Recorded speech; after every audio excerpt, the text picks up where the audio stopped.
Boa tarde a todos.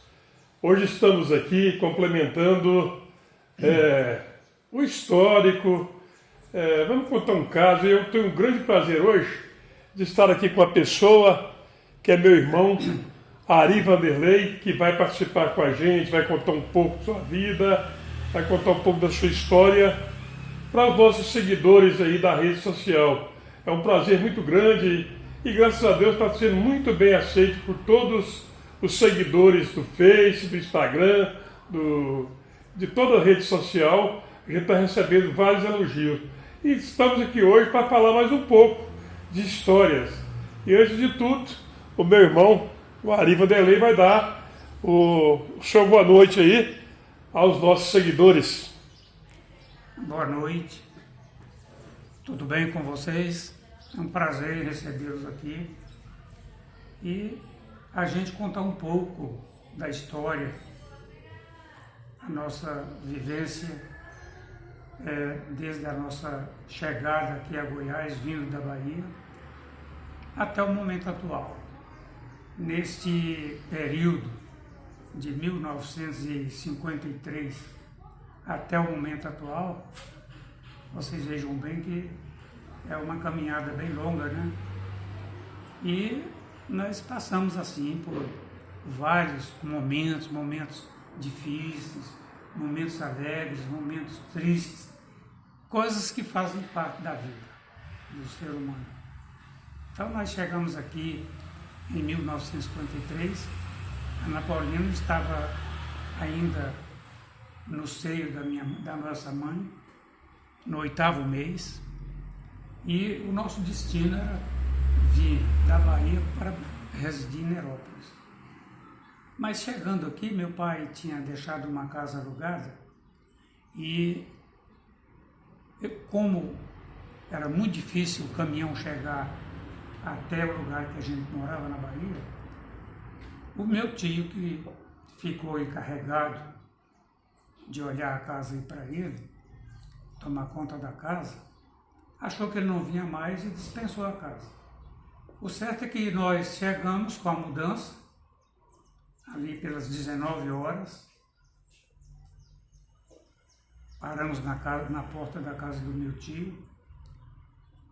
Ele falou: olha, vamos descer a mudança aqui, porque houve um problema aí na casa.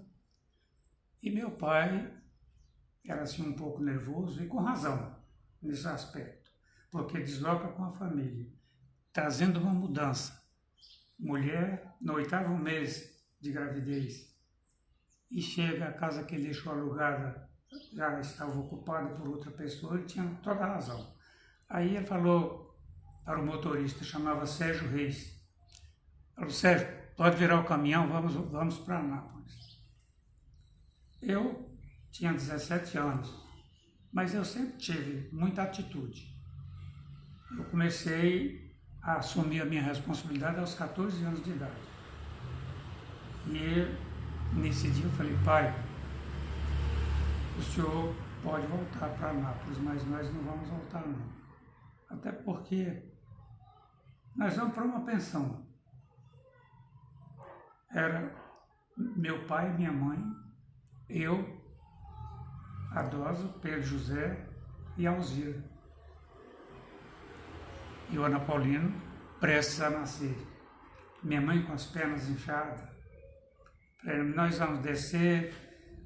Aqui o meu tio tem um cômodo para colocar a mudança, como de fato tinha. Desceu a mudança e meu pai foi para Anápolis, bravo, mas foi. E nós ficamos aqui, na casa do meu tio. Daí uns 20 dias, meu pai conseguiu alugar uma casa em Anápolis e eu pedi o Raul baiano para levar a nossa mudança. E assim nós mudamos para Anápolis e lá foi onde nasceu a Ana Paulina. Daí a origem do nome, né? Meu pai colocou o nome dele Ana Paulina por ele ter nascido em Anápolis.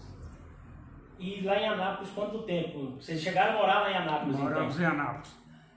Aí meu pai e minha mãe, nós moramos juntos lá de 53 a 55. Em 1955, eu já tinha aprendido a profissão de mecânico e fazia parte também, porque o único que trabalhava era eu. E tinha meu pai, minha mãe e os irmãos pequenos, mais o Anapolino, que era o caçula. Eu tinha que trabalhar para ajudar a manter a família. Quantos anos moramos lá em Anápolis? Moramos lá em Anápolis de 53 a 55. Em 1955 meu pai mudou para cá e eu fiquei em Anápolis. Nessa época também eu estava prestando serviço militar no tiro de guerra. Não tinha como eu vir com meu pai.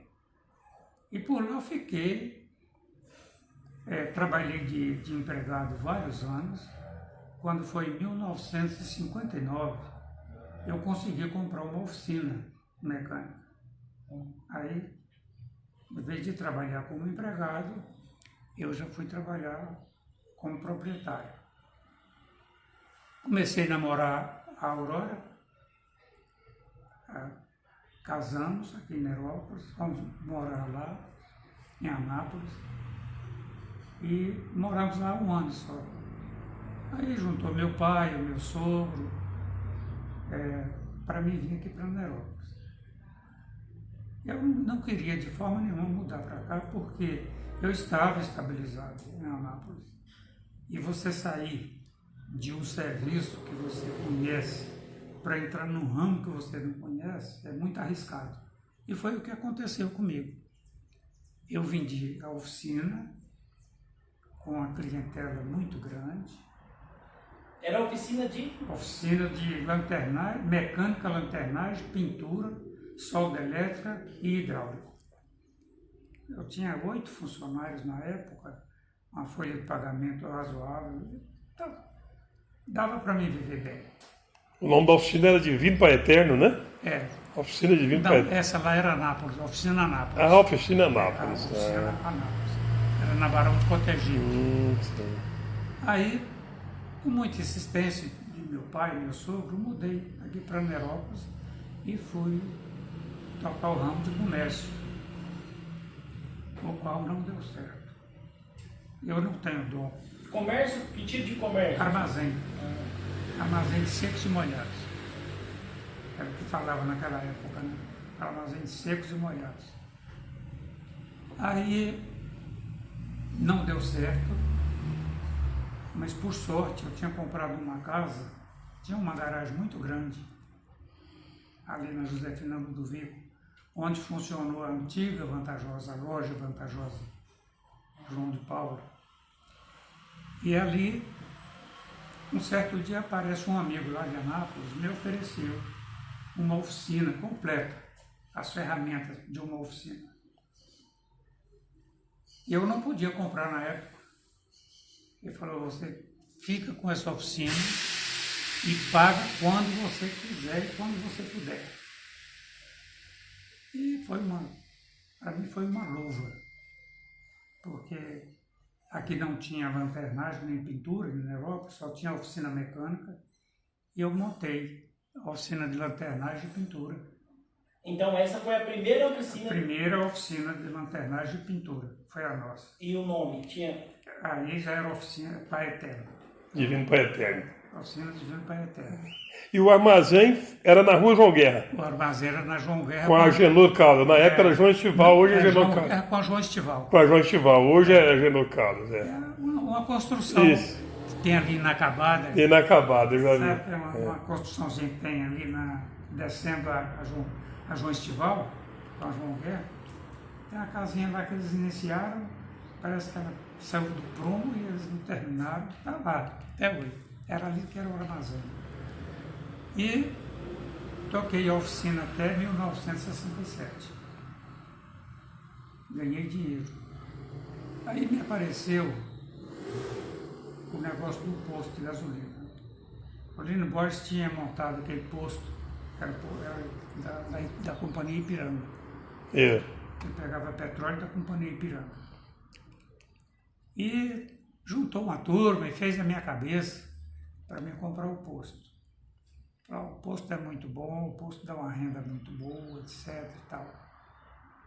E eu peguei tudo que tinha e dei em troca do posto. Ainda voltei dinheiro. toquei o posto lá de 67 a 72. Mas esse posto já existia ou ele foi construído? Já existia, o Lino Borges foi quem construiu o posto. E onde que é esse posto? Do Edinho, hoje, posto favorável do Edinho. O posto do Edinho. O segundo dono foi ele, o segundo proprietário. Quem construiu foi o Lino Borges, o proprietário, o segundo proprietário foi ele. Eu fui o segundo proprietário. Lino Borges construiu, tocou ele lá um ano e pouco. Aí eu comprei do Lino Borges e toquei de 67 a 72. E esse Lino Borges tem parente aqui em Nilópolis ainda? A Joelma é a neta. A Joelma é a neta dele, a Joelma, a Cássia, A Cássia. neta.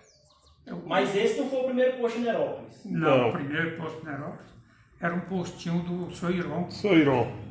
O segundo foi o do Inclusive era Salu. uma bomba manual, não era nem... Isso.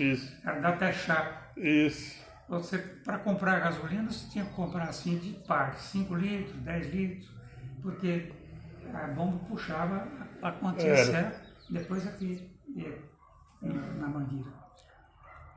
Aí o segundo posto foi o Atlantique, que é aquele ali do Salu, posto do Salu.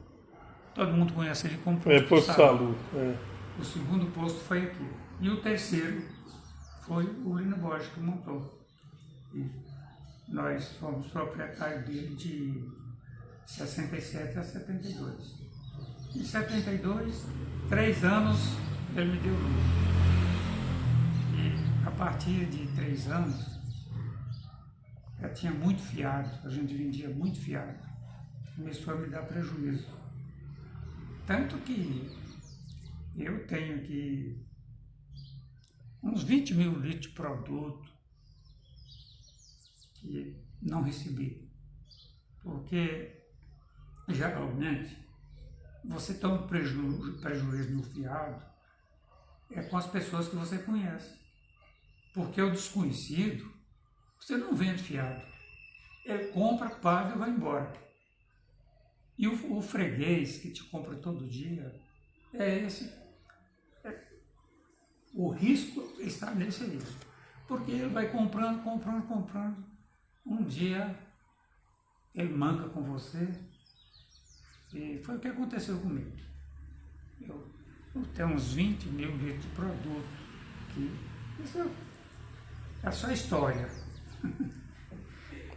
Aí eu consegui vender o posto. Vendi o posto. Nessa época coincidiu que eu era candidato a prefeito e não consegui me eleger, porque muita gente acha que eu vendi o posto para jogar na política. E eu coincidiu que eu queria vender o posto e eu estava numa campanha. Quer dizer, eu não ia renunciar a uma candidatura porque eu vendi o posto. Eu tinha que tocar a campanha até o final. E foi assim uma candidatura que eu não queria. Eu era um candidato, eu era vereador e uma candidatura, a minha reeleição era garantida como vereador. Mas como prefeito, a barra era pesada, porque... Na eleição de prefeito na época, que eram os concorrentes? Os concorrentes eram eu e Zé de Deus. Eu na legenda, o Zé de Deus na sublegenda. Do MDB. Do MDB. E o Checha da Arena, ele na legenda e...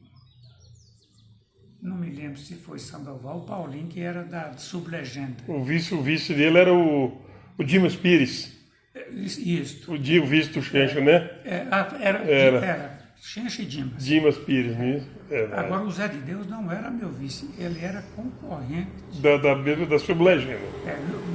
Na Arena não tinha dois candidatos. Não tinha dois, só era o Era Edson. só o Chencha e o Dimas Pires, que era um candidato forte, um cara muito forte. E eu queria saber do senhor também, o Renato outro dia procurou, como o senhor ingressou na política, na vida política em Nilópolis? A convite de alguma... A convite do tio Satu e do Antônio Roncato.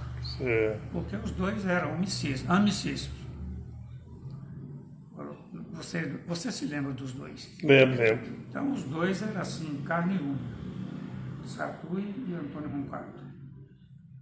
E Eu não queria entrar na política, o Antônio Roncato, mas o Satu falou, não, você vai ser candidato a vereador. E eu candidatei pela primeira vez, tive 170 votos, até houve uma coincidência, o Jonas José da Mata candidatou também, nós dois empatamos na votação. 170 votos. 170, eu 170, ele 170. E o Walter Peixoto teve 222 votos, o mais votado do partido. Certo. Isso pelo PSD. Pelo PSD. Na época era PSD, Partido Social Democrático. Isso. Aí você entra na política e a política tem um ditado que ela tem a porta de entrada, não tem a de saída. Verdade. Você entra, você toma gosto. Aí eu parei, me colocaram, surgiu o MDB, me colocaram como presidente do MDB. E eu não quis candidatar no pleito seguinte. Eu lancei uma chapa. Lancei uma chapa e presidi o partido. Fui apenas comandar o partido. Foi na época que ganhou o Zé Moço. Nós ganhamos do candidato da situação aqui na época. Que foi o próprio Dimas Pires. Dimas Pires, O candidato e o Evanilson era o vice. Nós acabamos ganhando a eleição com o Zé Moço. Foi. Aí veio a eleição de vereador, candidatei novamente. Eu fui o mais votado do nosso partido. Na época eu tive 306 votos. Eu já era pelo MDB. Na época eram 7 vereadores. Eram 7 vereadores. Aí venceu o meu mandato e eu tocando o posto, né, me candidataram a prefeito. O posto estava à venda. Foi onde eu estava em campanha e eu fiquei numa sinuca, porque eu não queria ser candidato. Eu apoiaria o Zezinho de Deus. Só que o Zezinho de Deus falou, não, para vice eu topo, mas para titular não. Quando eu dei o sim da minha candidatura, o Zezinho de Deus aceitou ser candidato. Aí eu falei, ótimo, você fica como candidato e eu vou te apoiar. Eu sou candidato a vereador. Aí o Milton Santana, que era o prefeito, foi lá em casa, mas você lembra dele? Lembro. O jeitão dele. Chegou lá, como é que você me faz uma coisa dessa? Você tem que ser candidato. Eu falei, rapaz, 2 candidatos no partido contra um da situação, nós não temos a menor chance, porque dividia os votos, não somava o voto meu com o Zezinho de Deus, era voto individual. Era. E não deu outra, perdemos a eleição. Nessa perda da eleição, eu já tinha vendido o posto, o que me restava aqui? Nada. Falei, vou mudar para Goiânia. Fui em Goiânia, comprei uma casinha, setor São José, dei uma reforma, isso sem ninguém saber, nem meu pai. Quando estava 3 dias para a mudança, eu fui lá, avisei para meu pai que ia mudar. Mas minha mudança, as coisas pequenas já estavam todas lá. Só restavam as coisas grandes. Aí contratei o Deda levou os objetos grandes, os móveis grandes, os móveis pesados. O que é que eu vou fazer em Goiânia? Eu não sabia. Eu falei, bom, Deus tem um plano para mim. E o plano certo é o dele, né? É. Aí apareceu lá um cidadão, eu sempre participando da igreja, participava aqui, cheguei lá também, continuei participando e coloquei a minha vida nas mãos de Deus. Deus tem um plano para mim e o que Ele tiver planejado para mim eu vou cumprir. Aí apareceu um amigo lá da igreja que me convidou para trabalhar de corretor de imóveis. Naquela época, o povo tinha um estigma muito grande com corretor de imóveis e... Pode entender, depois eu corto. corretor de imóveis e vendedor de retrato, ampliador de retrato. Quando chegava um ampliador de retrato batendo na porta, todo mundo recusava. Isso. E corretor de imóveis também. Isso. Era um estigma muito grande contra essas duas profissões. Aí esse amigo me convidou para trabalhar de corretor, ele chamava João Bernardes. Falei, João, essa profissão é muito antipatizada pelo povo. O povo não gosta de corretor de imóveis.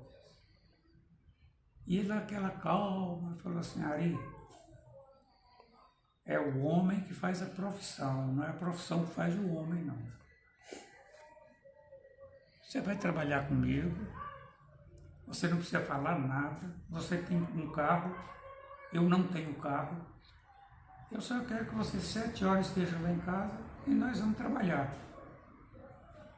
Quando nós fizermos qualquer negócio que fizermos, é 50% para você, 50% para mim, da comissão, e as despesas do veículo dividida também. E assim eu encarei a coisa com ele. Quando nós fizemos o primeiro negócio, nós vendemos um lote no setor Bueno. E ganhamos naquela época 1.000 cruzeiros. Se fosse na época de hoje, o que seria 1.000 cruzeiros? 1.000 cruzeiros hoje é representado. Uns 10. Mais, né? Mais de 10 mil reais, né? Cortou 3 zeros, né, do cruzeiro. Então, eu sei que aí ele falou, pegou o dinheiro da comissão, nós gastamos 60 dias para fazer o primeiro negócio. Teve que canseira. E esse lote mesmo, nós mostramos ele lá no Bueno para várias pessoas. No dia que nós fechamos o negócio, pegou a comissão, pôs no bolso, falou, Ari, à noite você traz aquela caderneta das despesas, o dinheiro que você me emprestou, porque ele fumava, eu que arrumava o dinheiro para ele, a despesa da gasolina, a despesa do carro. Você traz aquela caderneta para a gente acertar. Aí eu tomei banho, jantei, peguei a caderneta e fui para casa dele. Chegou lá, porque toda anotação, eu mandava ele anotar, eu não anotava, para não gerar dúvida. Aí era 10 reais, 10 cruzeiros, eu anotava lá, era 20 cruzeiros, eu anotava lá. E a data. Aí pegou, somou tudo, me pagou certinho a metade do que ele tinha que pagar. E mais os empréstimos, né? Porque ele tinha que pagar só a despesa da compra. O negócio de cigarro dele, essas coisas, eu não tinha que participar disso.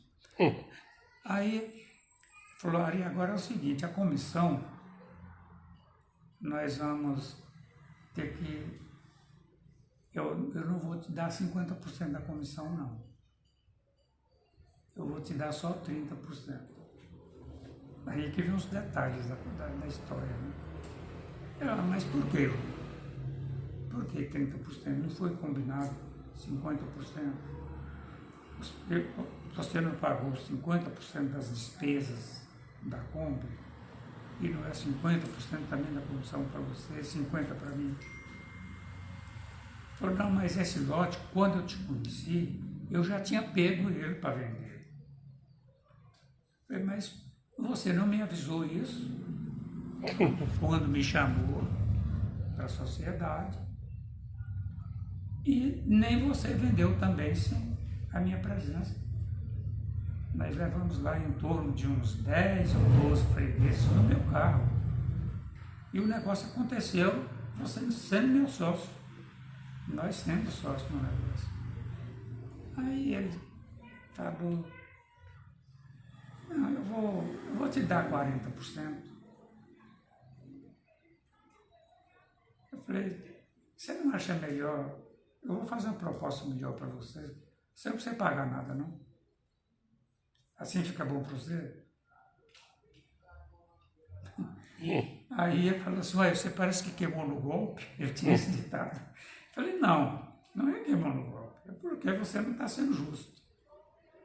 Se nós combinamos 50%, ganhou 1.000, você tem que me dar 500, não é 300 nem 400. Aí ele ficou assim, e eu tinha no outro dia, ia vencer o IPVA do carro. Falei, poxa, eu perdi, eu não vou tocar mais. Pensei comigo, eu não vou mais trabalhar com esse cara. E meu pai tinha um dito popular, do saco à imbira. Aí eu falei, me dá os 400. Ele me deu os 400, foi no bolso. Falei, João, ó, te agradeço, foi muito bom esses 60 dias que nós trabalhamos. Foi um aprendizado bom para mim. A partir desse momento, você desfez a nossa sociedade. A partir de agora, você está proibido de falar em negócio comigo.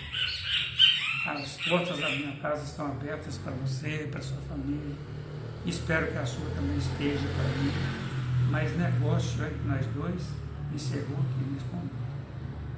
Ah, mas você não pode fazer isso? Não, eu não estou fazendo nada. Quem está fazendo é você. Aí no dia seguinte, ele falou, então, não, você não precisa contar comigo. Amanhã você vai viver sua vida, eu vou viver a minha. Agora eu vou ser corretor por minha conta. Primeira coisa que eu fiz, fui no sindicato, tirei meu CRES, carteira de corretor de imóveis, e fui trabalhar por minha conta.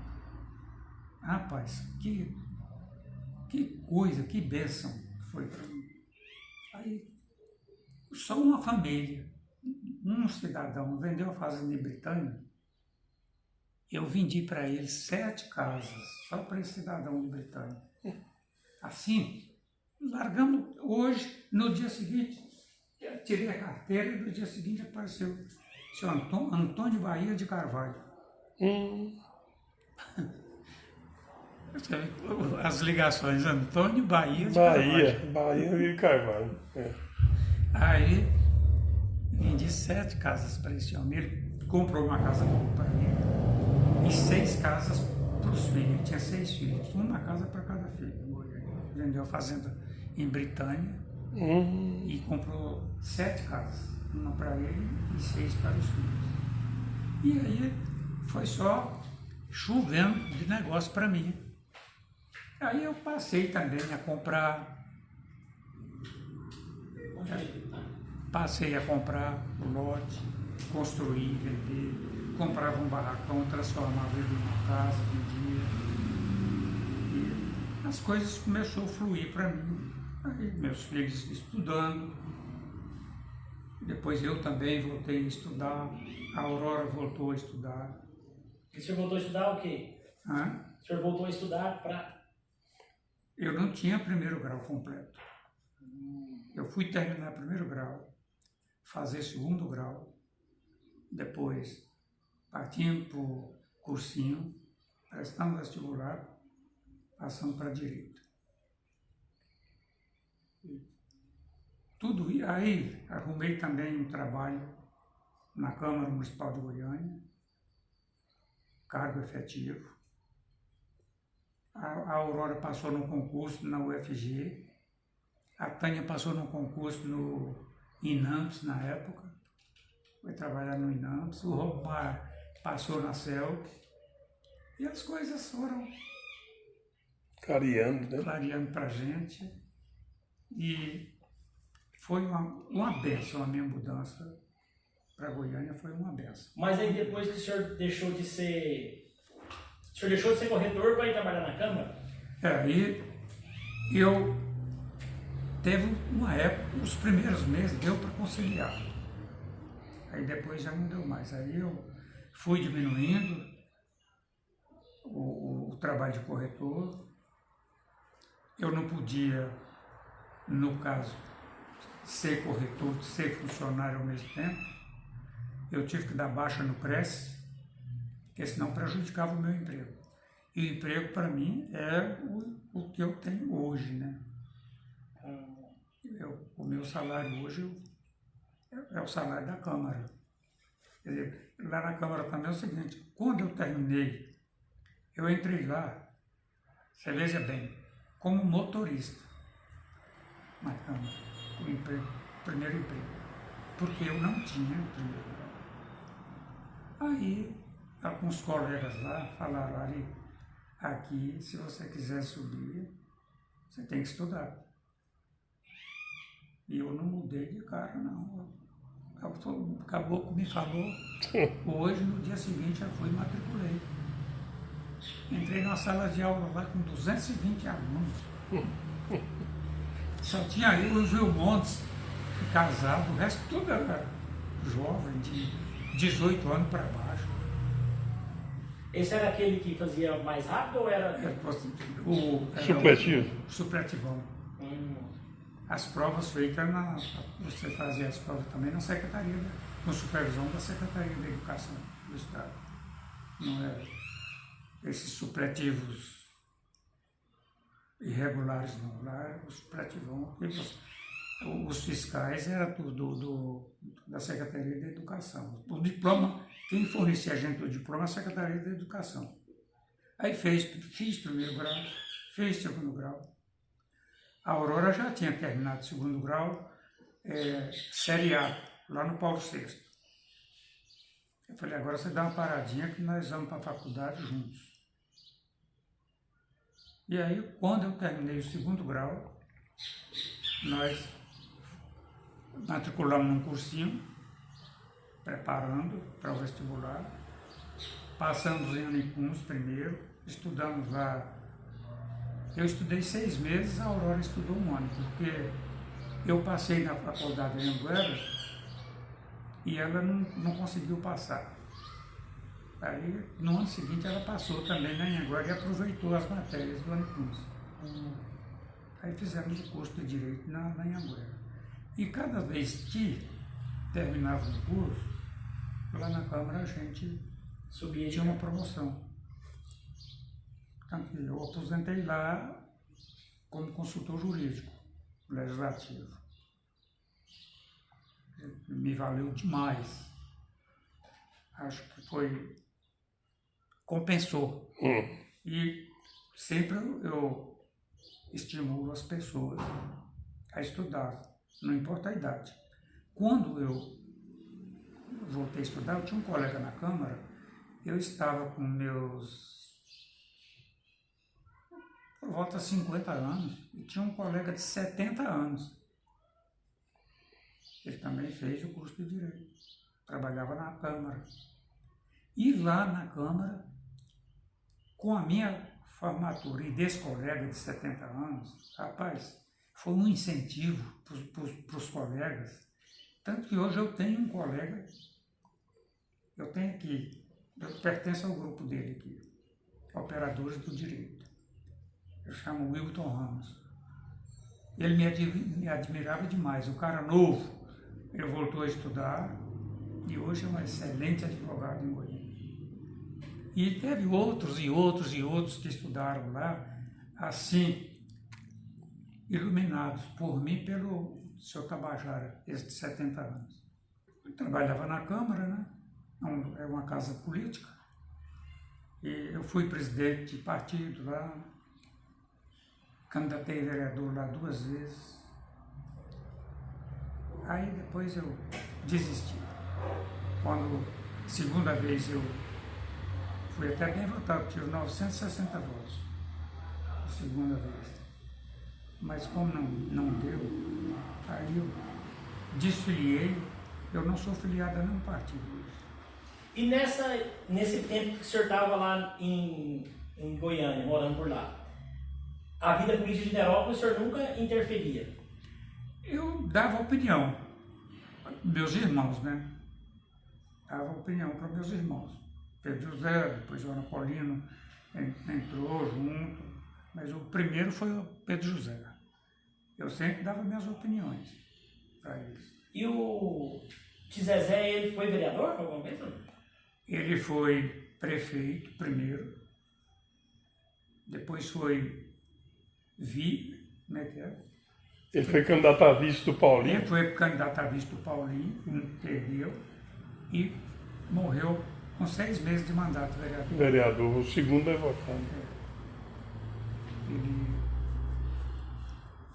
tomou posse em janeiro, morreu em julho, né? Foi, em junho. O senhor foi presidente também da Flego, né? Foi presidente 2 vezes, parece? 3 vezes. 3 vezes. Fui presidente da FLEGO, era a Associação dos Funcionários Legislativos Goianienses. Então, lá na FLEGO, nós desenvolvemos também um trabalho. Eu tenho a felicidade, assim, todo lugar por onde eu passei, eu deixei a minha marca. Lá na FLEGO eu peguei uma chácara, para associação, hoje é sindicato.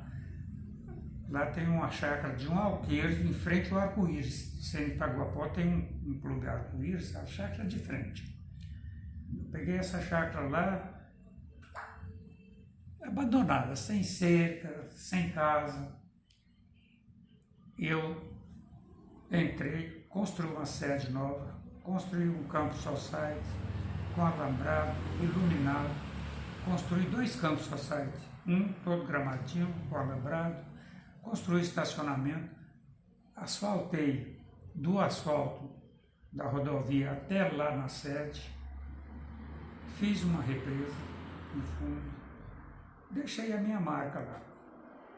Até na época eu deixei uma placa lá do nosso trabalho e dos companheiros que estavam presentes. Não sei se faz muito tempo que eu não vou lá, não voltei mais lá. Então, eu fiz graças a Deus, fiz um bom trabalho no sindicato. O senhor também participou de 2 administrações aqui na Europa, no governo municipal, né? Sim. Do primeiro do prefeito Vilmar Teixeira e depois do Fabiano, não é isso? Exato. No governo do Vilmar, eu morava em Goiânia e ele me convidou para a Secretaria de Finanças, porque era o Colim, era o secretário. Como é que é o nome dele? Carlos Colim. O Carlos Colim era o secretário, saiu candidato a vereador, né? A vice dele. A vice, né? Foi a vice dele. Eu sei que ele era candidato, não podia acumular, tinha que pedir licença. Aí ele pediu licença, o Vilmar me convidou para assumir a vaga. Eu fiquei até... Não fiquei os 10 meses, não, era 10 meses. Eu fiquei até novembro. Foi. No dia 10 de novembro, eu pedi demissão e voltei para casa. Não consegui fazer muita coisa porque fim de mandato e pouco tempo para a gente trabalhar. Então, na Comissão de Finanças, a única coisa que eu garanto é que eu agi com seriedade, tá? Porque trabalhar com dinheiro público é uma coisa muito séria e você tem que ter muito equilíbrio para trabalhar com dinheiro público, porque existem muitas propostas desonestas para quem ocupa a função de pessoas que encarregadas de dinheiro público. Existem muitas propostas desonestas. Então, se você não mantiver muito equilíbrio, muita honestidade, a pessoa pode cair em tentação. Aí, foi embora. Fabiano candidatou. Eu já estava morando na chácara. A gente tinha adquirido ali a chácara no Recanto Sonhado e eu estava morando ali. E um certo dia chega lá o Flávio e o Fabiano. O Flávio, meu sobrinho. Lá chegou lá e falou: tio, estamos aqui, o Fabiano é candidato a prefeito, eu lembrei do senhor, trouxe ele aqui fazer uma visita. Eu até não queria me envolver em política, mas achei o Fabiano, assim, uma pessoa humilde. Ele chegou lá, assim, com muita humildade e ia concorrer com um candidato muito forte, com muito dinheiro. Eu falei, bom, todo jeito eu tenho que votar. meu voto, votava aquilo. Aí eu assumi. Trabalhei com ele, fui em todos os eventos da campanha dele. Felizmente ele foi eleito. Aí ele me falou, Ari, tem 3 cargos para você escolher. Eu tenho a Procuradoria Geral do Município, o Controle Interno e o INPANER. Eu falei, Fabiano, eu não quero nenhum. Eu quero só te ajudar, vou te dar apoio. Não quero cargo nenhum. Aí quando faltava 2 dias, ele me chamou na casa dele. Falou assim, Ari, eu preciso de você na minha administração. Agora não é mais convidando, não, eu preciso. Aí ele me convenceu. Eu falei, então eu vou assumir o INPANER. Aí peguei o INPANER, ele funcionava ali onde funciona a FUNASA, ao lado da delegacia. Aquela casinha que tem lá. Ali funcionava FUNASA, INPANER, tinha secretaria de outras. Eram uns 3 órgãos que funcionavam lá. E eu lá na salinha, ali era a biblioteca, a mesa de reunião igual essa aqui, o escritório, trabalhava eu e a Joelma. A Joelma era a minha secretária na época. Aí a secretária da saúde, na época, foi lá, mandou falar para mim, era para mim desocupar aquela sala, que ela estava precisando dela. Eu estava junto com a FUNASA. Aí eu falei para o emissário da secretária, você fala para ela que eu vou sair daqui para ser próprio. A gente não sabia. A gente não sabia. Eu não tinha a menor noção. Eu sei que a minha resposta foi essa, eu vou sair daqui para ser próprio. Não tinha terreno, não tinha nada. Aí cheguei com o Fabiano e falei, Fabiano, descobri que tinha os terrenos ali ao lado da Caixa, aqueles terrenos ali era da prefeitura. Ele tinha feito uma concessão para a Caixa de 20 anos, para a Caixa fazer aquela construção.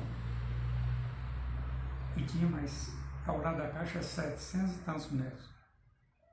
Aí eu falei, Fabiano, eu vou querer uma doação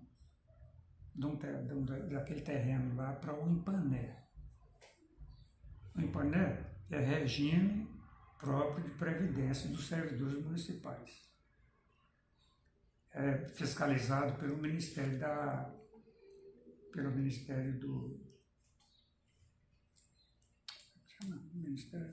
Previdência? Da Previdência.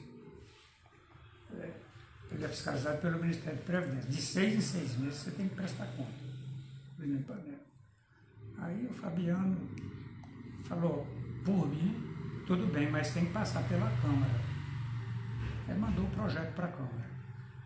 Chegou lá na Câmara, os vereadores queriam concessão. Eu falei, não, concessão, se vocês me derem 100 anos de concessão para mim construir lá, com dinheiro do INPANER, eu dispenso. Eu quero doação. Aí, na época, a dona Rida me ajudou muito. Ela era vereadora. Aí ela foi assim, me ajudou demais para os vereadores aprovar a doação. Foi aprovada a doação. Quando aprovou a doação, eu recebi a escritura da prefeitura em nome do INPANER, registrei. Com a escritura registrada, eu coloquei licitação. Chamei o engenheiro, fizemos o projeto, aquele projeto está lá, aquela construção está lá. E a gente tinha quando eu entrei no Ipanema, tinha 9 milhões em caixa. E eu pus esse dinheiro na aplicação. Todas as aplicações boas que tinha, eu tirava de uma e colocava para outra. E o dinheiro rendeu. Eu sei que, no final, uma empresa de Brasília ganhou a licitação. A empresa de Brasília veio, fez a construção. Nós gastamos ali uma média de uns 400 mil para fazer aquela construção e mobiliar. Mas ali você vê por cima, lá tem um subsolo, onde tem o arquivo do Ipanema e o arquivo da prefeitura funcionam. Na minha época, por exemplo, eu cedi um cômodo lá para o arquivo da prefeitura, que estava sem lugar para o arquivo. E eu fiquei lá os 4 anos. Moral da história, eu peguei lá com 9 milhões, peguei o Ipanema com 9 milhões, deixei ele com 18 milhões de caixa, a sede própria, mobiliada e sem dever ninguém. Então, daí para cá não sei mais de nada, porque Isso foi em que ano? Isso foi no governo Fabiano, de 2013 a 2016. 31 de janeiro, de 1º de janeiro de 2013 a 31 de dezembro de 2016, 4 anos de mandato. Aí, Fabiano candidatou de novo, apoiei ele, lógico, eu tinha o dever de apoiar ele. Perdeu a eleição e eu estou aqui na minha, né? Dessa trajetória toda que o senhor passou, tem alguma história, algum caso para os nossos seguidores ver aí? Alguma história, algum acontecimento assim que... Tem uma história. Quando eu era vereador, nós éramos 7 vereadores, e eu não vou citar nomes. Vocês estão vendo que eu estou falando aqui, eu estou citando fatos. Isso. E não gosto de citar nomes. É melhor, para não gerar polêmica. Mas aconteceu um fato interessante. O vereador convocou uma sessão extra para aprovar um projeto de urgência urgentíssimo. Aí, você sabe que tem as sessões ordinárias e essas sessões são extraordinárias, né? E nós vamos, todo mundo, chegamos, urgência urgentíssima é coisa que você tem que largar tudo e dependia de 2/3 dos vereadores para aprovação. Aí chegamos lá, tudo, abriu a ordem do dia, etc e tal. Aí cadê o projeto? O vereador esqueceu em casa. Estava interessado, hein? Projeto de urgência urgentíssimo, ele esqueceu em casa. Mas e qual que era o projeto? Era um projeto de interesse do prefeito. Eu não me lembro mais. Era urgente, urgentíssimo. Era urgência urgentíssima, né? Né? Então, um vereador que estava que era o presidente, né, da casa na época, ele esqueceu o projeto. Esqueceu o projeto em casa. Eu queria procurar também, outro dia eu conversando numa rodinha, na turma, vocês me procuraram. O primeiro carregador de lixo era um carroção com um burrinho, né? No gestão do Antônio Roncato. Era o Fumaça, né?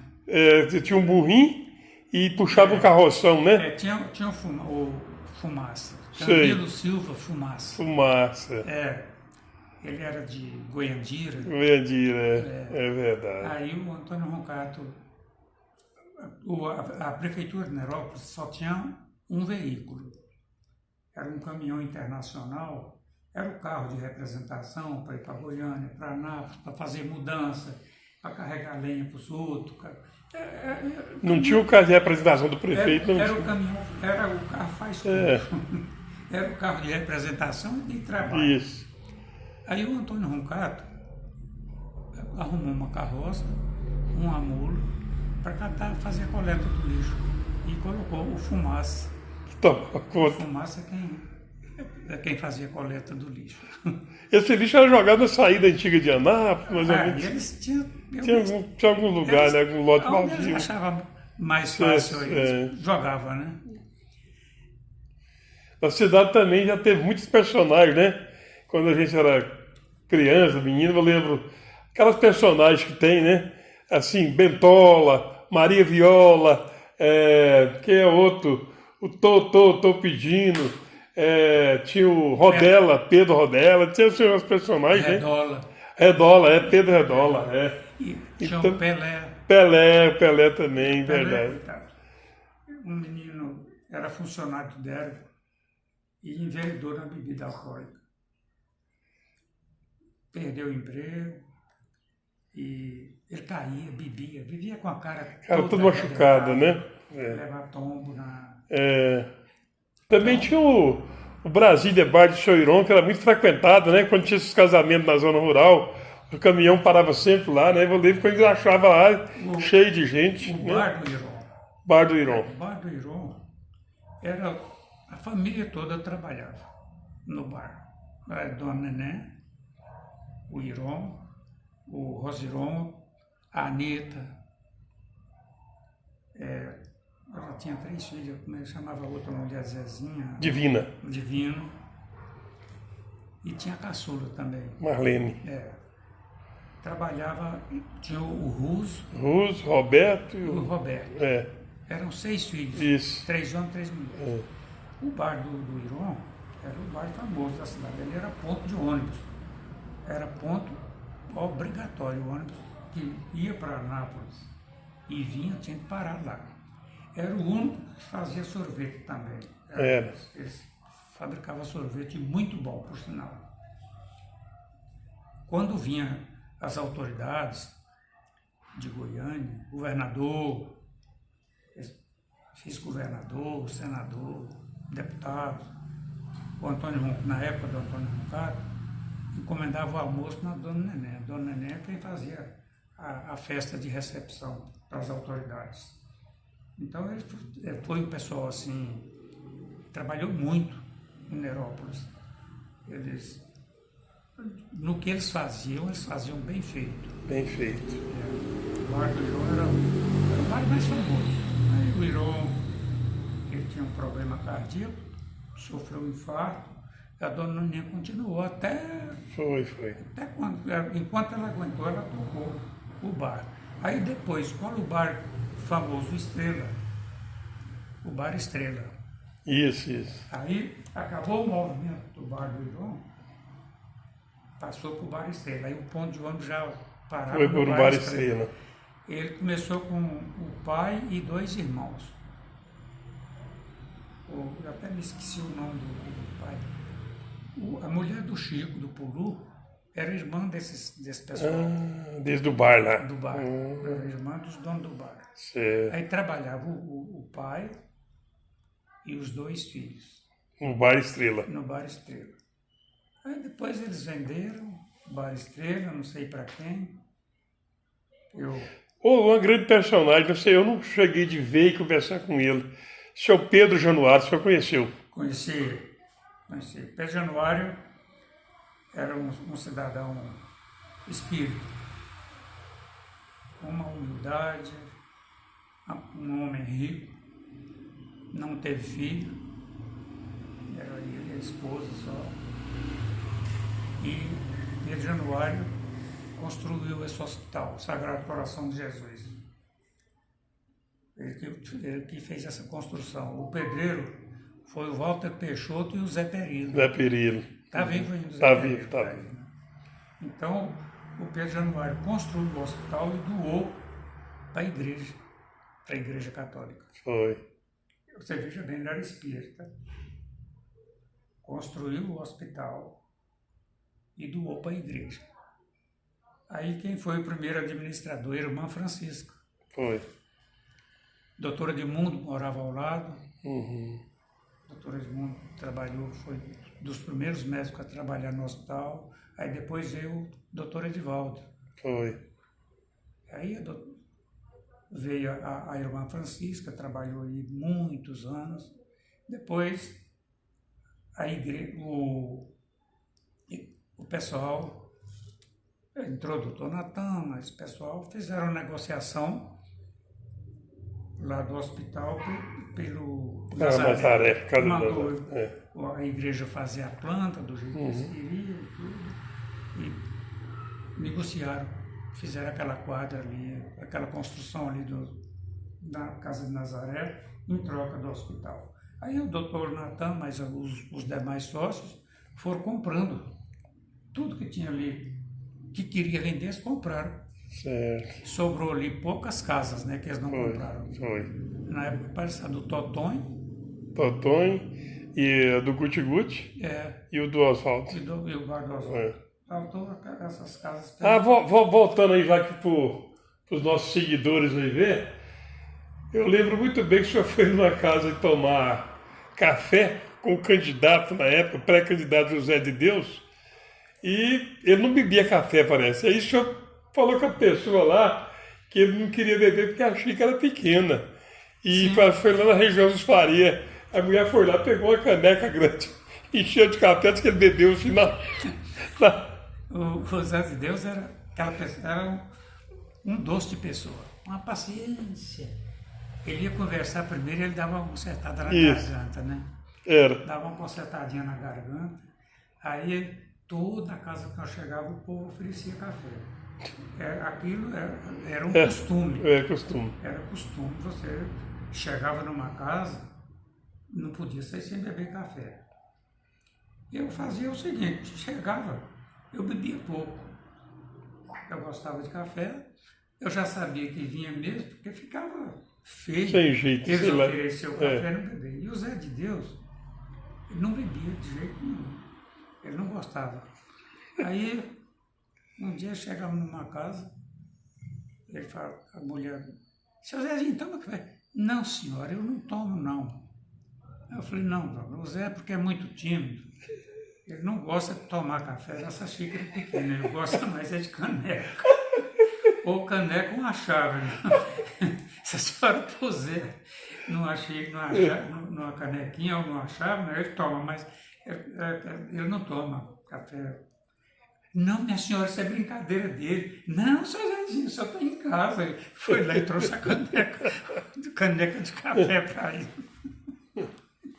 E o senhor também possuiu o bar no posto e vendeu, era o Bar Alvorada, né? E vendeu para o Oswaldo, né? Que até hoje é um... Não, eu não vendi o bar para o Oswaldo. Não vendeu? Não. Lá foi o seguinte, quando eu comprei o posto, eu montei bar e mercearia, Ipiranga, no nome da Aurora. Então o posto era no meu nome, e a merce? O bar e mercearia no nome da Aurora. Aí o Ivan, meu concunhado, Ivan Pereira, meu concunhado, estava numa situação difícil. Eu coloquei ele para trabalhar na borracharia. O posto tinha borracharia e ele foi trabalhar na borracharia do posto. A gente trabalhava a meia. Ele não pagava aluguel não, era serviço a meia. Era o costume, né? Certo. Ou você pagava para a pessoa um X, ou você trabalhava 50%. Na meia. A gente fazia isso como mecânico. Isso. Eu mesmo trabalhei muito em oficina, ganhando 50% do que eu fazia. 50% do patrão, 50% meu. Assim era a borracharia. Era 50% dele, 50% meu. As despesas partidas. Cola, remendo, conserto de compressor quando estragava, tudo era as despesas divididas também. A energia eu nem cobrava dele. Aí o Ivan trabalhando lá na borracharia, e a situação muito difícil, mulher, 3 filhos, 4 filhos, aliás. Aí ele virou uma sarna para me comprar a mercearia.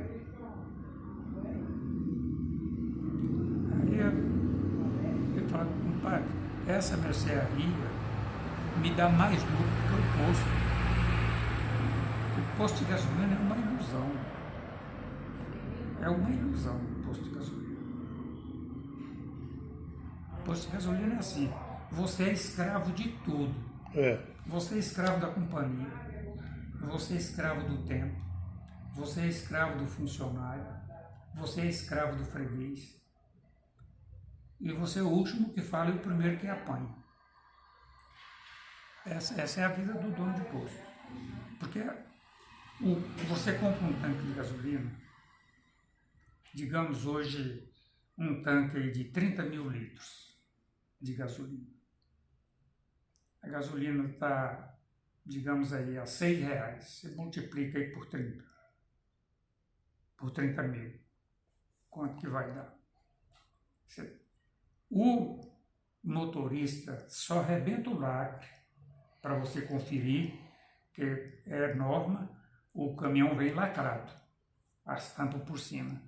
Então, antes de descarregar, põe ele no nível e você vai lá ver se ele está dentro do Ferir, certo. né? Ferir. Se tem mesmo os 30 mil litros.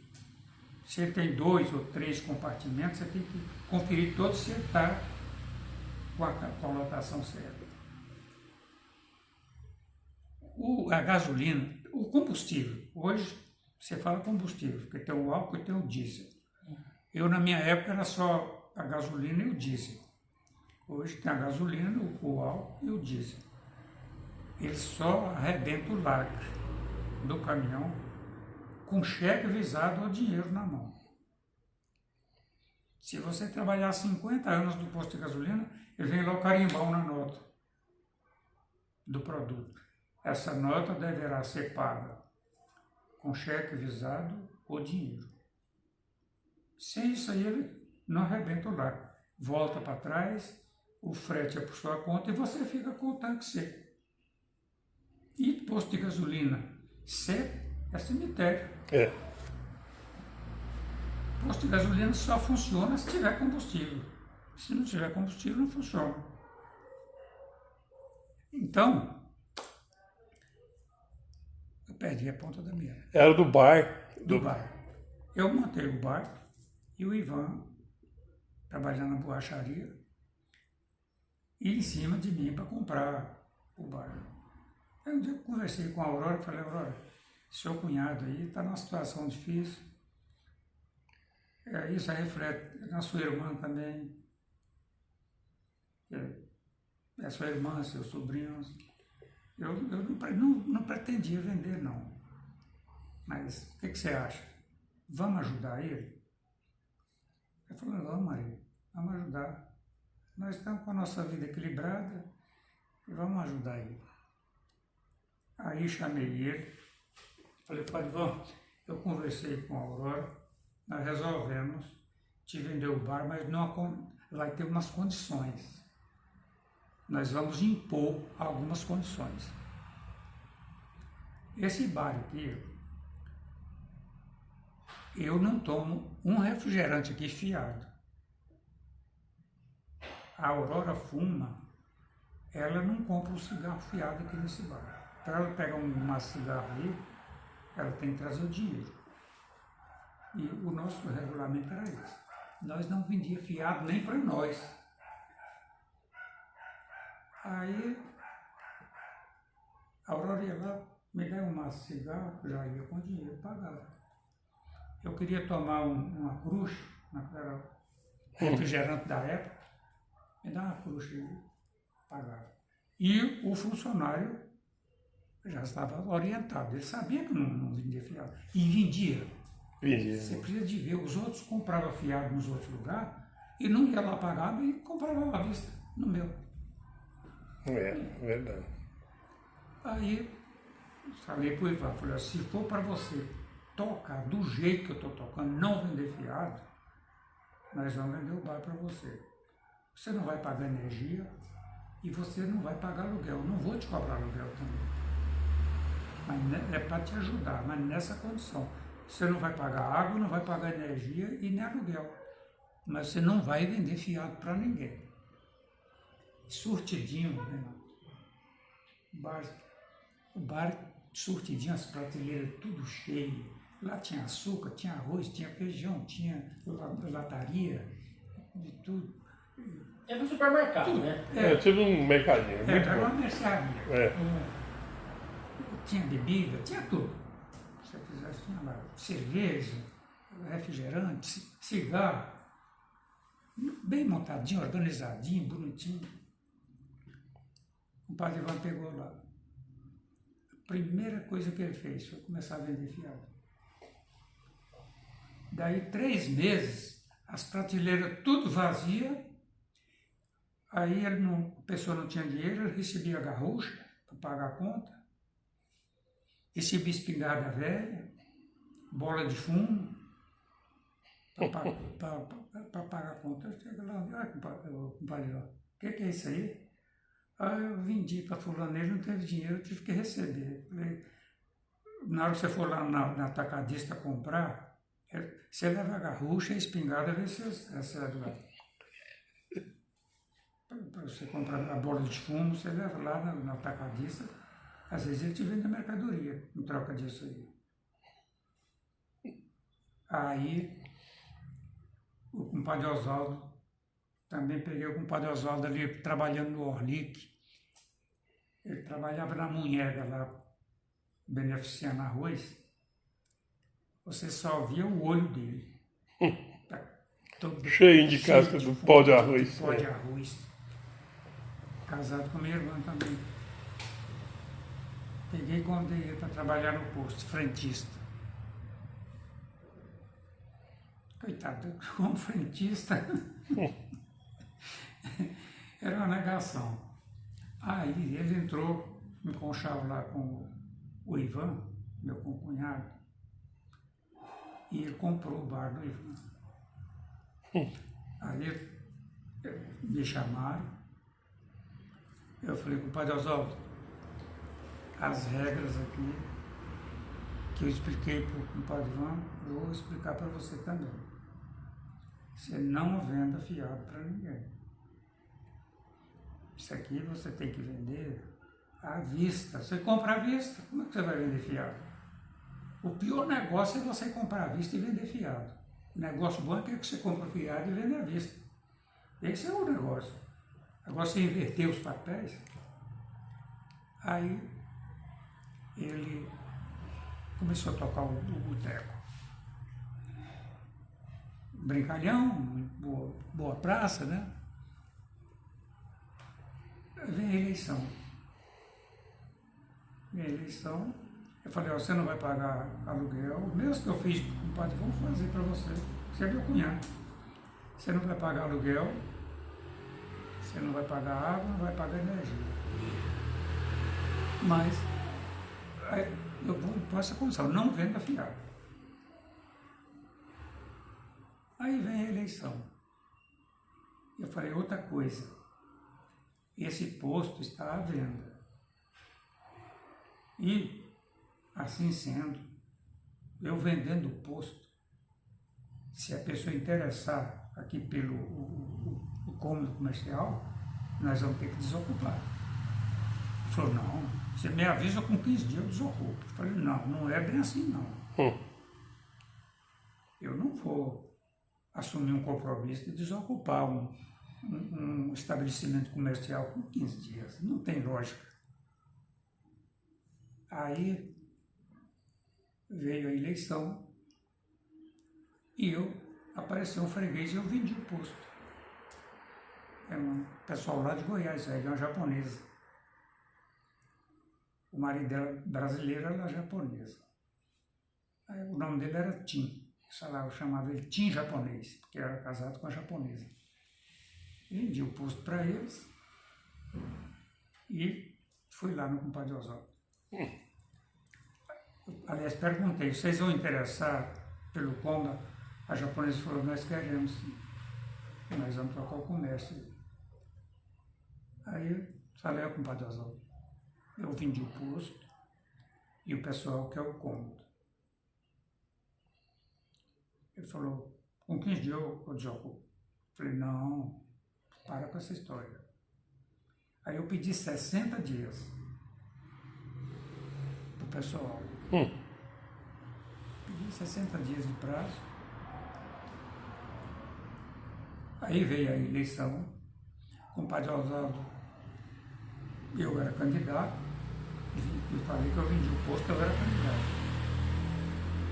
O padre Oswaldo pegou cartaz do adversário e cobriu o posto todinho, O bairro. todinho, até o teto, que era de madeira, Forro Paulista. aquelas cabinhas Forro Paulista. Ele cobriu do piso ao teto, ele cobriu tudo, com uma foto do outro, porque eu pedi o cômodo para ele. Aí eu mudei para Goiânia e ele ficou aí. Como o pessoal ficou me devendo, eles me deram uma parte em dinheiro, na época eu vendi o posto por 90 milhões de cruzeiro, que era na época do cruzeiro, eles me pagaram 50 milhões em dinheiro e 40 milhões foi parcelado. Aí a mulher ia lá me pagar, com 60 dias ela foi lá me pagar, descontou aluguel, descontou a energia dele, descontou tudo no que ia me pagar. Aí quando eu fiquei devendo no bar dele um dia, eu fiquei devendo 16 cruzeiros. Mas ele me devia muito mais. Aí quando eu digo, Pedro José chega lá com a cobrança dele dos 16 cruzeiros.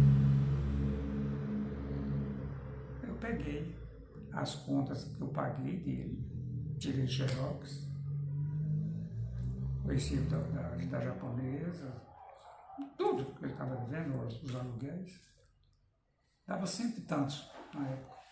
Falei com o padre Zezé, falei, ó, você entrega lá para ele, fala para ele, ele me deve isso aqui, eu devo para ele 16, ele cobra os 16 e me volta o troco.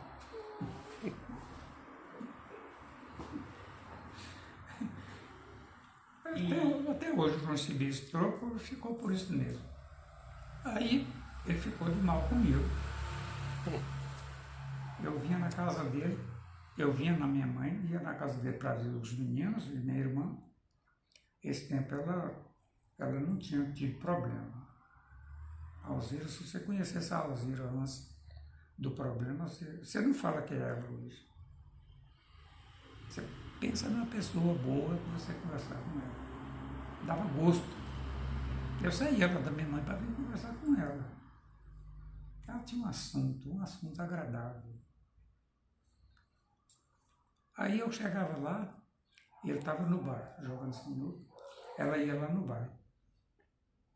Fala para ele que eu estava lá. Ele fala, já vou.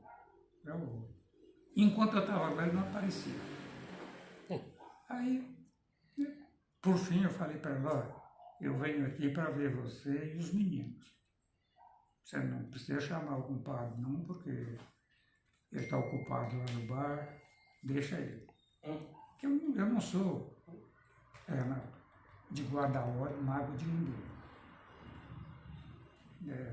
Se a pessoa faz essas grosserias comigo, ele está fazendo não é para mim.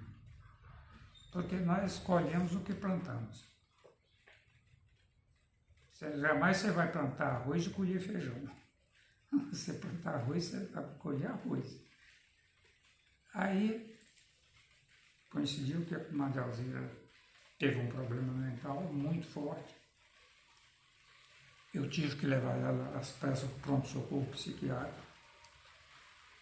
Estava eu almoçando na minha mãe e ela e o compadre Oswaldo também. E ela perdeu a memória.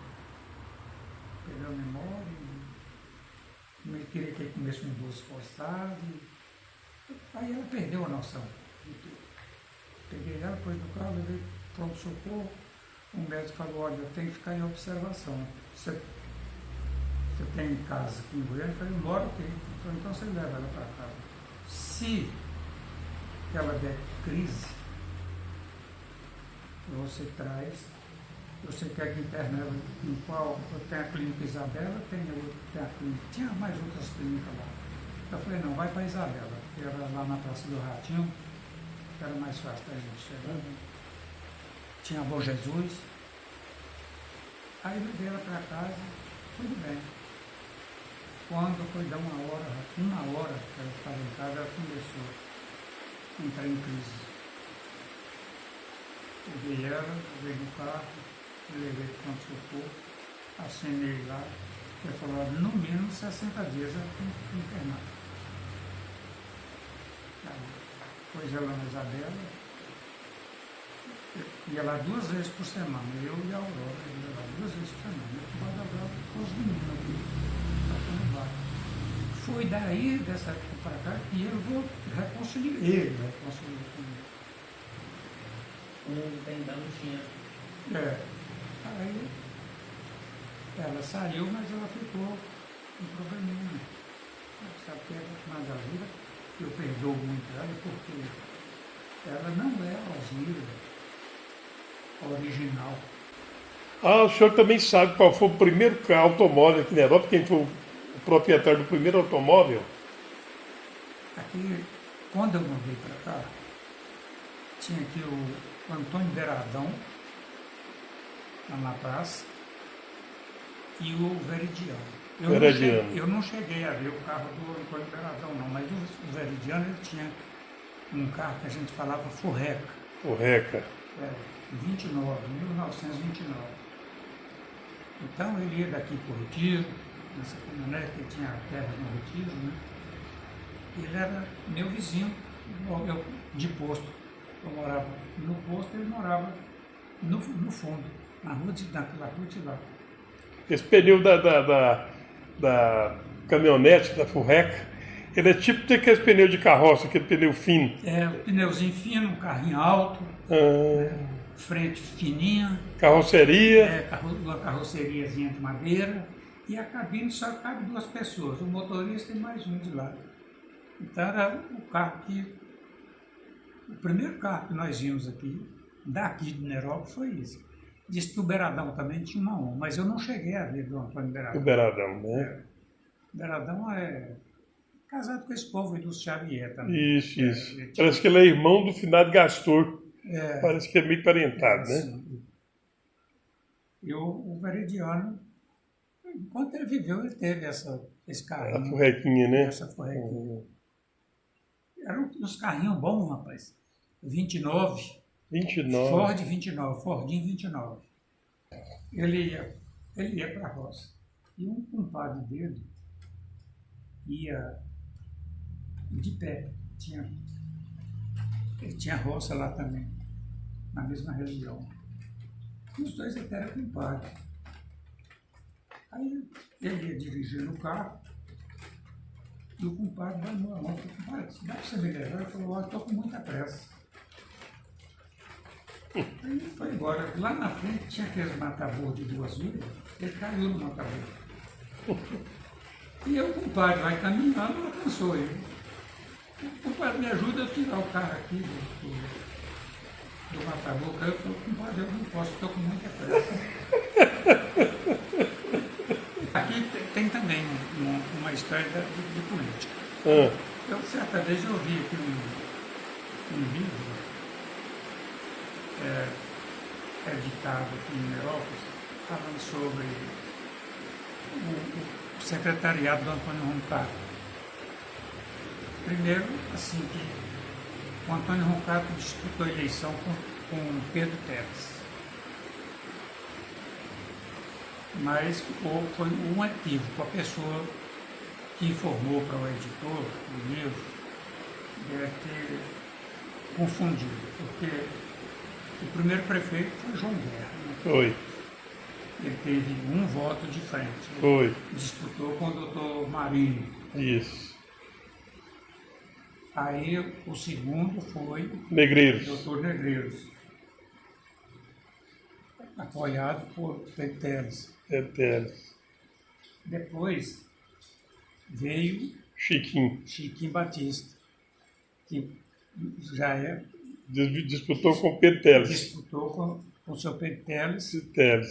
Mas o seu Pedro não foi candidato, né? Pedro Teles foi candidato. Perdeu para o Chiquinho Batista. Isso. O Pedro foi candidato? Foi candidato a prefeito. Perdeu o Chiquinho Perdeu o Batista. Chiquinho Batista. Essa aí eu não sabia. Depois veio o Antônio Roncato e ganhou do Zé Guerra. Depois o Antônio Roncato ganhou do Zé Guerra. Isso. Depois veio o Zé Moço, ganhou do Dimas Pires. Não, depois do Antônio Roncato, Manuel Mota. O Manuel Mota ganhou do Satu Baiano. Foi antes, foi mesmo. Manuel Mota ganhou do Satu. Satu, isso. Aí, depois do Manuel Mota, O Zé Moço. Zé Moço. Isso. Depois do Zé Moço, renunciou. Entrou o Milton. Entrou o Milton Santana. Depois Milton Santana apoiou Paulinho, né?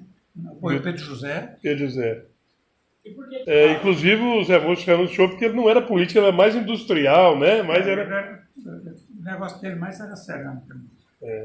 Aí ele não aguentou assim, a pressão, tinha muita pressão do povo e da Câmara. Aí ele renunciou, assumiu o Milton, que era o vice dele. Ele ganhou uns 56 votos, né? Foi. 56. Foi uma frente de 56 votos. Foi.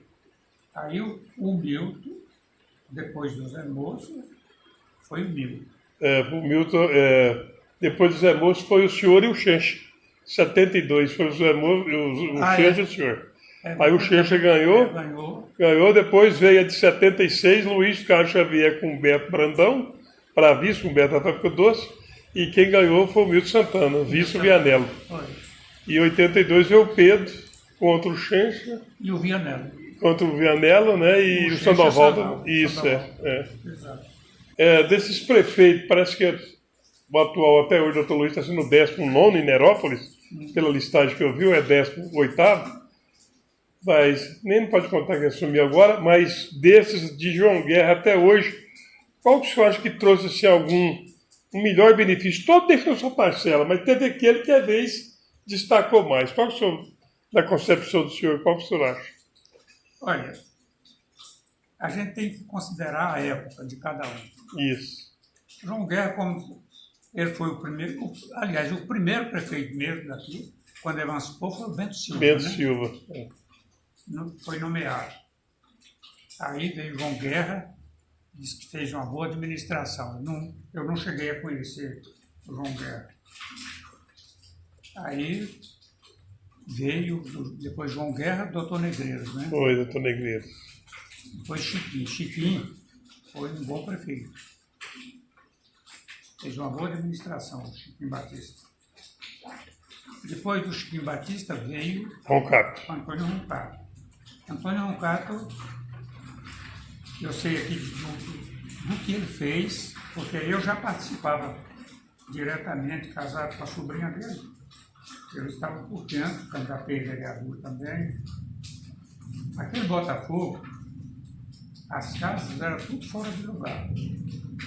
Porque a cidade aqui tinha um certo planejamento. Mas o Botafogo, você chegava lá, construía a sua casa onde você queria, do jeito que você queria. Então você pode observar, ali naquela rua dos Pazinhos, Isso, tem uma casa lá que está num canto, gestante ali no meio da rua.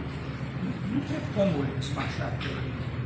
Então não, cara, ganhou a eleição. A primeira coisa que ele fez foi regularizar o Botafogo. Colocou as casas todas no alinhamento certo, colocou todas nos seus devidos lugares. O que não tinha documento, ele regularizou tudo. Ele foi, quem fez esse loteamento aqui foi ele, era dele. Propriedade particular dele, isso aqui. Esse jardim, esse Parque das Américas. Parque das Américas. Então, foi o primeiro loteamento regularizado, foi esse aqui, ó, do Antônio Roncato. Ele trouxe o posto de saúde, Malvoz, foi na gestão dele. BEG, energia, né? Energia. Transformador. Aqui, a energia aqui era um motor estacionário. Funcionava só até as 10 horas. Ligava às 6, das 6 às 10. 10 horas desligava, a cidade ficava escura. Ele trouxe a célula para cá. Transformadora ali em frente ao posto. Isso, do seu Constantino, onde é o bar do Tinha um transformador lá, puxou energia para cá, desde quando dava uns pipocos lá, esse transformador, que era o transformador só para a cidade. Então, foi um cara assim, que ele pegou Nerópolis e ele tentou desenvolver Nerópolis. Levou muita escola para a zona rural. Foi. Várias escolas. Abriu essa escola da zona rural, né? Zona rural, quase tudo ele deu um. Estrada para a zona rural, cascalhada, estrada de cascalhada. Então, no meu ponto de vista, e não tinha verba naquele tempo. Eu já te falei que o carro de representação era do internacional, né? Era o carro com que os prefeitos, acho que ele foi adquirido no governo do Chiquinho. O Chiquinho foi. Internacional. Então, eu vejo. Aí depois dele, veio o Manuel Mota também, fez um bom trabalho. Depois foi quem? Depois foi o Zé Mosca ou o Milton Santana de novo, né? Depois do O Manuel Milton Mota. Santana. O Milton Santana também trabalhou muito, com muita honestidade. O Pedro José, nós somos suspeitos para falar, porque a gente é irmão. Se eu falar, quem fala sobre o Pedro José é o Pedro. Eu não gosto de falar Porque também. o Pedro José, ele era o pai assim, da pobreza, digamos assim. Hoje mesmo encontrei com um senhor, eu ia saindo da caixa e entrou um senhor com eu nem conheço, não sei quem é. Ele chegou, me cumprimentou, o senhor está bom? Você está bom, Ari? Eu falei, estou bom, e o senhor? Estou bem, ele falou para a mulher dele, esse aqui é irmão Pedro José, o grande prefeito. E a gente Fica mais alegre, né? Que bom. Quando eu trabalhava no Ipanema, apresentei muita gente no Ipanema. Aí as pessoas falavam, coincidência aí, seu irmão me nomeou e você está me apresentando. Então, foi um prefeito povão, muito honesto, entrou pobre, saiu pobre. E eu vou voltar no Antônio Roncato. Antônio Roncato, pouca gente sabe da história dele, quanto eu sei. Antônio Roncato, quando assumiu a prefeitura, ele era vereador. Foi o vereador mais votado na época dele, no primeiro mandato. Ele tinha 70 alqueires de terra ali no Barreiro, onde a fazenda do Ítalo hoje era dele. 70 alqueires. Só cultura. Ele tinha 250 mil vidas. Ele tinha dinheiro no banco. Avalizava quase todo mundo aqui de Heródoto. Entrou na prefeitura com esse status. Fazendeiro, com dinheiro no banco, com crédito. E saiu pobre da prefeitura. E com o nome do ladrão. Foi. Antônio Roncato entrou rico na prefeitura. Ele saiu da prefeitura com o gasto da fazenda. Depois foi preciso eu falar para ele, Roncato, venda essa fazenda, você não precisa disso não, rapaz. Ele chegou numa situação crítica, tomar dinheiro emprestado. Depois venceu o mandato dele. Foi muito perseguido no mandato dele. Faltando 3 meses, eles cassaram o mandato dele como prefeito, só de perseguição. Aí ele vendeu a fazenda, vendeu para a irmã dele, a dona Aurora, que é a mãe dele, vendeu a fazenda, comprou a fazenda no norte, lá na Alvorada, 500 e tantos alqueires, e sobrou dinheiro ali. Depois ele vendeu a fazenda da Alvorada, comprou ali perto do Corumbá e viveu o resto da vida dele. Comprou uma casa em Goiânia e morreu lá em Goiânia. Então foi um prefeito assim, quem conhece tira o chapéu para ele. Por que eles falaram que ele roubou? Aqui na Europa, ele era prefeito e teve uma crise de arroz. O arroz estava caríssimo e não tinha. E ele conseguiu uma quantidade de arroz no Banco do Brasil para vender para a pobreza aqui em Herópolis, a preço de custo. Colocou o arroz, eu arrumei o cômodo, onde era vantajosa, não tinha loja ainda. Uhum. Eu comprei a casa lá, o cômodo estava vazio, tinha as prateleiras, era um cômodo muito grande. Eu cedi o cômodo para ele pôr o arroz. Nem cobrei o aluguel.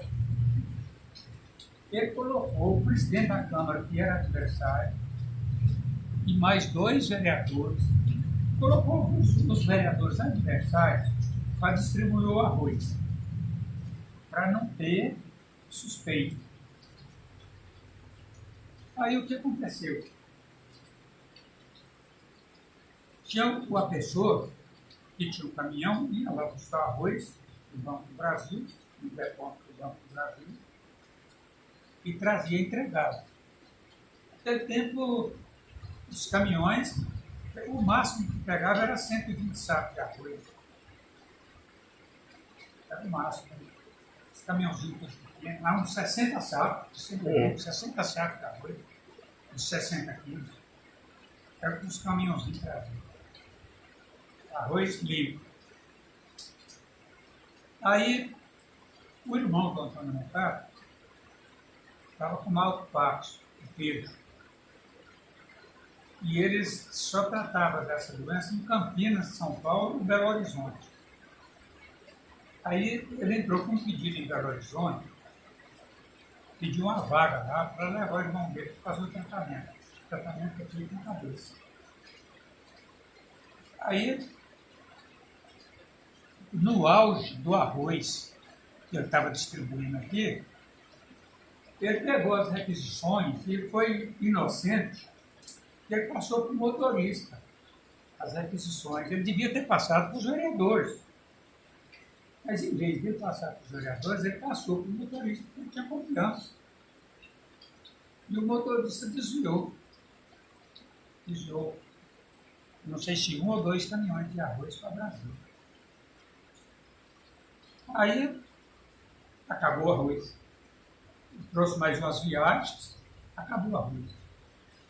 Como os vereadores sabiam quantos sacos de arroz estava designado para Herópolis, eles deram falta desse arroz. Aí a culpa caiu em quem? Caiu no prefeito. Ele deixou a requisição assinada com o motorista, enquanto ele foi levar o irmão dele em Belo Horizonte para tratar, o motorista fez essa sabotagem com ele. Aí foi um processo em cima dele, e aí foi só perseguição, e ele ficou com essa peça. Ele roubou arroz. O homem saiu, entrou rico, igual eu falei para você, saiu pronto. Então, infelizmente, na política existe de tudo. Uns entram pobres, saem ricos. Ninguém às vezes fala nada, outros entram ricos e saem pobres. Igual, os que eu sei que entrou rico são pobres, Antônio Roberto e Pedro José. Pedro José já não tinha, já era pobre. Já era, mas ele entrou pobre, são pobres. O Antônio Roberto entrou rico, entrou rico, são pobres. Aí vai fazer as considerações. Então, a gente quer agradecer aqui meu irmão, né? Ari Vanderlei, doutor Ari Vanderlei de Carvalho. Agradecer também aí ao meu filho Renato, aí na cinegrafia. E dizer para vocês, se vocês tiverem algum assunto, alguma coisa, pode entrar na nossa rede social. Então, foi importante demais essa tarde aqui para a gente saber, né, sobre essa história maravilhosa aqui do meu irmão, Ari, que ele contou desde o início aí, dessa filmagem, ele contando a vida do estado da Bahia para Anápolis, Nerópolis, e foi muito importante, né? E Goiânia, e assim por diante. Eu quero agradecer ao senhor, tá? E muito obrigado. Eu que agradeço. Dessa grande colaboração. Espero que vocês tenham entendido o que eu falei falei os fatos, Certo. realmente o que aconteceu. Não falei nada mais, nada menos do que aconteceu. Isso foi a realidade dos fatos. Eu narrei aqui para vocês. E quantas vezes for necessário, a Certo. gente repetiu, eu repito, com a mesma linguagem. Porque não tem mais nada a tirar nem colocar. É isso aí. Foi Agradeço a visita tão importante, também. né? Tão importante essa data de hoje, 4 de fevereiro, e para abençoar essa chuva maravilhosa que Deus está mandando para nós, para concretizar essa documentação, né, histórica da nossa cidade. Muito obrigado. Quero agradecer a você, ao Renato. O Renato, dado a sua correria, que vem muito pouco aqui em casa, e a gente fica grato. A Níva também agradece a presença de vocês estarem aqui com a gente. Porque são oportunidades que a gente tem que aproveitar. São oportunidades muito, muito difíceis de acontecer. Rara, né? Porque Renato, por exemplo, teve quanto tempo lá no Paraguai? Faz 7 Chegou anos. agora, está envolvido nos estudos. Você também tem sua correria. Eu, como aposentado também, vocês nem imaginam quanto eu corro o dia inteiro. Então foi muito bom esse papo nosso aqui. Tá? Eu espero que a gente tenha mais vezes para a gente bater um papo desse, passar uma tarde aí conversando, colocando o assunto em dia, tirando as dúvidas da gente, relembrando a história. A gente tem muita história. Se a gente fosse contar tudo, daria um grande livro, Certo. um livro com muitas páginas. Mas achei que foi muito proveitoso essa vida de vocês aqui e espero que tenha contribuído naquilo que está dentro do meu alcance. É muito bom.